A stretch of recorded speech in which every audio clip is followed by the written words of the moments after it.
Let's cut to the videotape. Cut to the tape. All right. My name is Frankie Adeo. I am co-founder of the Parasite Experience. I am also a proud alumni and employee at Rutgers University, where I am a forensic social worker. And you are watching The Ghosts of Somerville TV.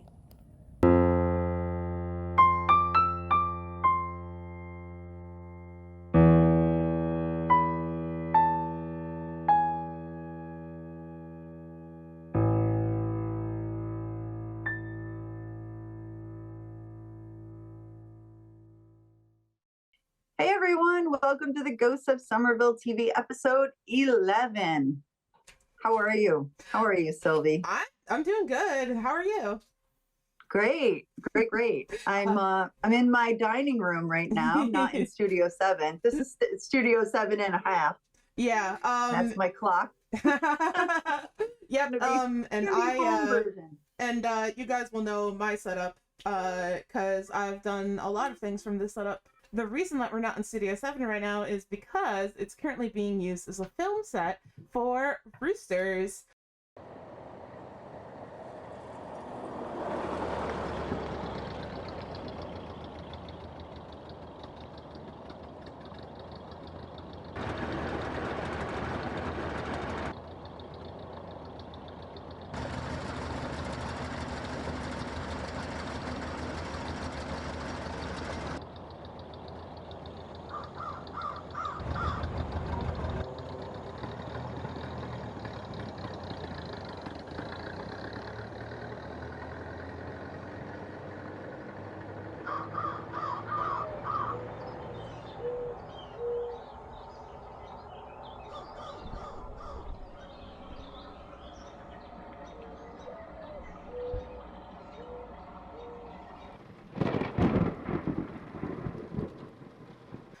Brian is working away on that and turning Studio 7 into a bar, which is pretty crazy. Right. Is the Golden Lion, correct? Yes. Yeah. The Golden Lion. Yeah. Okay. Yeah, and we both have sort of hinted that we want to stop by and check it out, and maybe we'll get maybe he'll let us put like a little glimpse of it on an episode. Definitely. I want to try. We'll see. I want to try some YouTube. I want to try to get a YouTube short for you guys and maybe a little TikTok. That'd be cool. I mean, I've read the book, obviously, and I'm familiar with the story and the screenplay, and it's incredible, absolutely incredible. I was just blown away. Yep, so. And you guys should read it too. We got the links down below, so you can read it before you see it. Yeah, it's fantastic, and I mean, the cast is amazing. Without giving too much away. We don't want to give the story away because it is a horror / suspense. So we want to make sure that, we don't give the secrets away, but it's a fabulous story. And congratulations, Brian, on filming. Finally, he's gotten to that point where he's filming, and I've seen clips. It's really good. Yeah, this has been a work in progress for many years for him. So I'm really excited to see it get to full fruition. Me too. So, I think we should go from the Golden Lion to the Scarlet Knight. What do you think? Absolutely. This episode was so personally exciting to me because I am an alumna of Rutgers University. I won't say what year. Okay, I will. 1990. We all know I'm old. So I'm a proud alumna of Rutgers, and I thought, well, it's an old school, and there must be some haunts. And boy, I didn't know about them while I was there, but I know about them now. All right, so a little bit of background on Rutgers. It was founded in 1766 as Queen's College. Queen's College obviously became Rutgers College in 1825 because it was funded in part and named after a philanthropist and war hero, a Revolutionary War hero, which we talk about a lot. His name was Colonel Henry Rutgers. So he gave a lot of money, and also he was a real hero at that time. And finally, it was renamed Rutgers University in the 1920s.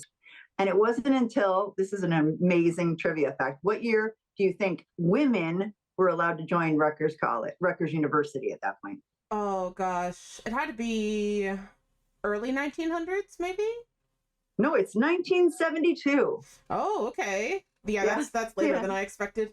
But remember that Rutgers University also has Douglas College, an all-female college. So that was there. 1972, which is way before you were born, but not before I was born. Sylvie, we found a good story to start out with. Yeah, so that's the story of Alexander Hamilton and Catherine Livingston. So that's the first story that we're gonna start with, so I won't put too many spoilers here. But who knew that Alexander had more than one lover? Like, that wasn't in the play. Yep, so we're going to take you right to that footage, and we'll show you the stories of today's episode. This is the Raritan River, and in 1776, Alexander Hamilton himself and his horse artillery brigade covered the ford of this river while Washington advanced from Princeton to Trenton, a really crucial part of the Revolutionary War here in New Jersey. This river runs through New Brunswick, where Rutgers is located.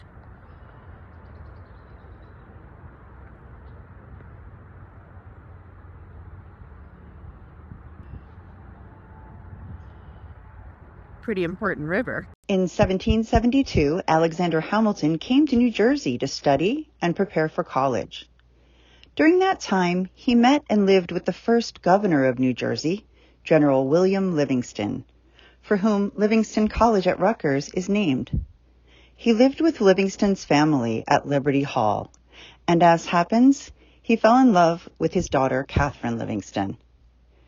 The two supposedly had an affair during the Revolutionary War while Hamilton was stationed at New Brunswick. In a series of letters, Hamilton, when he left for battle, told Katherine Livingston that he would return for her, although he never did. The relationship was doomed from the beginning, and now Katherine Livingston plays a prominent role in one of Rutgers' most famous legends. It's the story of the Gray Lady who haunts the iconic Old Queens building, located on the College Avenue campus. This building housed some of the first instructional space at Rutgers University. She's believed to walk in the cupola, mourning her love and watching the Raritan River, waiting for him to come home. In addition to walking the cupola of Old Queens, students have been known to see Lady Grey walking through their dormitories, mourning and wailing, and in their classrooms as well, wearing her gray dress, still looking for her love. Catherine is a type of ghost known as a Gray Lady. These ghosts died for loss of love, whether it is a violent death or simply pining away. They frequently appear as women dressed in gray, but can also appear in white, black, and brown. These type of ghosts are frequently associated with poltergeist activity. If you're walking down the bustling College Avenue of the Rutgers University New Brunswick campus, you might walk right past Miller Hall. It's a small, brick, unassuming building nestled in between other beautiful old buildings, but it has a very spooky past. Over the years, staff and faculty members complained about unexplainable whistling sounds, strange noises, movement around them, and footsteps. It got to the point where the Associate Dean for Academic Affairs decided he would investigate. He went to the city of New Brunswick to find out what had been there on that lot, and he found out something very spooky. Miller Hall used to be the site of a mortuary, and according to several employees that worked there earlier, the building actually has a stone that says McDeed Burial Company in it. But since then, no one's ever been able to locate it. Theories about the haunting include that it's McDeed himself, or some people think it could just be a disgruntled employee of the mortuary. Either way, if you're walking past that building at night, you might hear more than just the sounds of college students walking by. Let me introduce you to a very important person here at Rutgers University, and it is Willem de Zwijger, William the Silent. He was the Count of Nassau and the Prince of Orange in the mid-1500s in the Netherlands, and he's still a national Dutch hero. This statue was originally in Het Plein den Haag, that is the square in The Hague, and he was brought to Rutgers in 1928 to honor its Dutch heritage. So, one of the fun urban legends surrounding someone we call Still Bill is that supposedly if a virgin walks by, he whistles. And on the record, an American studies professor here has said that in all the years he's been here, he's never heard a whistle. So what's one of the first interesting things I learned is the connection to Somerville, which, I mean, what goes around comes around, right? Like everything is related kind of thing, right? Like I live in Somerville now. I'm thinking, what could possibly be related to Rutgers? But it is, in fact, the first place we went to. The old Dutch parsonage, we know that's haunted, right? I mean, we've been there. Brian's done a film there that we know about the hauntings there.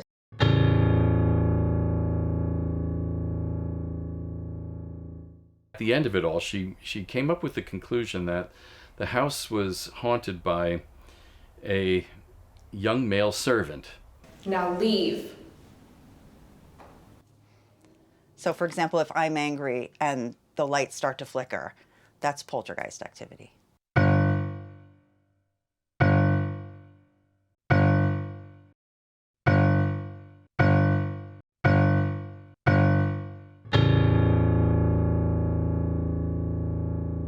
I suggest you come and visit the Old Dutch,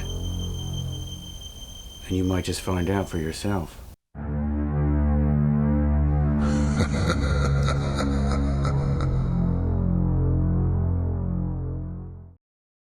The parsonage was first occupied by, ready for this Dutch name? It's Theodorus, it's Jacobus in Dutch, Jacobus Frelinghuysen II. How about that for a name? Not a name you want in kindergarten, that's for sure. So this is in the 1750s, so we're going back. And he was the first minister there teaching at the Dutch parsonage, and he was succeeded by Jacob Hardenberg. And he was the first president of Queen's College. So that's how it comes around and goes around.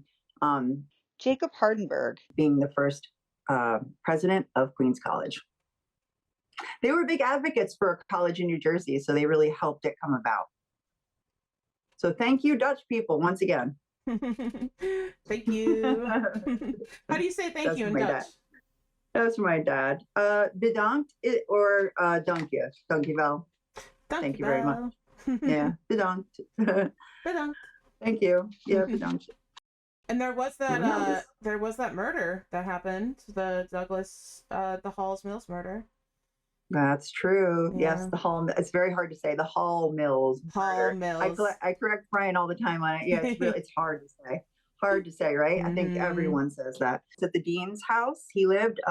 His name was Edward Hall. He lived at the dean's house at Douglas, and he evidently had an affair with a choir member. He was an Episcopalian priest, and I guess they wrote love letters. It was a big affair, and they were found murdered in an orchard, and they were shot. And I believe I don't want to even say, their throats were slashed. I believe it was a really messy murder, and it's still unsolved to this day. So there is a link to Somerville there as well. Do you know it? You know it. It's the Hotel Somerset, right? That's where the jurors were. Right. So the Hotel Somerset, which we talked about in a previous episode, is where the jurors were sequestered, and the case was tried at the Somerset County Courthouse in the middle of Somerville.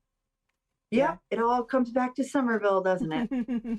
It's like all roads lead to Somerville. I mean, this was in the 1920s, so I mean, it was like the Lindbergh baby time, and it was a big deal. It was a national story. It was the OJ of the 1920s. It really was. I remember reading that it was like before the Lindbergh baby. So the Lindbergh baby was like the big case that overtook everybody's attention. And then this was the one that was like, it held everybody's attention beforehand. I can see why. I mean, the suspect was his wife, but we'll never know, will we? Yeah. Well, maybe I will. Maybe I'll investigate the house and see if I get some answers. Hey, that would be pretty cool. Future episode, guys. Let me in, Douglas, Dean. Yeah, I mean, part of what I do is to find answers, right? Mm-hmm. Exactly. Yeah. So, yeah, that was a creepy murder dating back to Somerville. So that is supposedly haunted too, that home. One of the things that I find amazing is that there's always spooky stories at colleges. I feel like there's always a lot of urban legends. For whatever reason, maybe the students get bored or something like that. But I feel like there's always something spooky going on at colleges. There's a lot of great, college hauntings, and every school really. I think they all have a story. I think everybody loves a good ghost story. Exactly. You're all sitting around at college, and Yeah, I mean, what else are you supposed to do? Study? Drink. What are we talking about? We only had like one urban legend that was kind of silly. There was the Still Bill statue. I thought that was pretty funny. Yeah, I know. It's funny. It's funny. I mean, it's a huge statue right in the middle of your classes. So he's got a personality of his own for sure. Yeah, Anyway, absolutely, he must look pretty funny to Americans, but to me, he's a hero. Aw. Gotta love our heritage. Why do you think that the Dutch people wear orange? Is that a thing, really? Of course. I mean, yeah, that's our national color. Really? Orange. I didn't know that. That's cool. Yeah. What? He was the Prince of Orange. Ooh. Oh yeah, so he must have really loved the color orange then. It sounds funny to say it like that, doesn't it? Yeah. Why don't you tell us some stories from your college days down in the comments below? Keep it PG though, please. We want to be able to read these comments eventually. Definitely. And yeah, thank you for joining us for this week's episode of Ghosts of Somerville. We hope you enjoyed it. We hope you enjoyed seeing a different setup from us. We'll be happy to be back in the studio. Yep, absolutely. I'm gonna bring some more decorations. Very nice. Very nice. Last time you decorated, I ended up wearing a plague mask. Yeah. See you in the next episode. Bye-bye. Bye. I actually have a ghost story from Demarest Hall at Rutgers. Ooh. I was there my junior year, and we had kind of a strange thing happen in our room. We had some type of graffito like that on our wall, and it was just some kind of marking or something, right? And we never noticed it. And one night we sort of noticed it. We were like, "Oh, look at that! Somebody wrote on the wall. Like, how rude, right?" And then a couple nights later, my roommate and I looked up at it, and there was another one. And we have no idea how it got there. Yeah, it was really strange. She's like, "Oh, very funny. You wrote another." I was like, "No, I didn't." What are you talking about? Yeah, we kind of ran out. Those were the days. That's scary. Oh my goodness.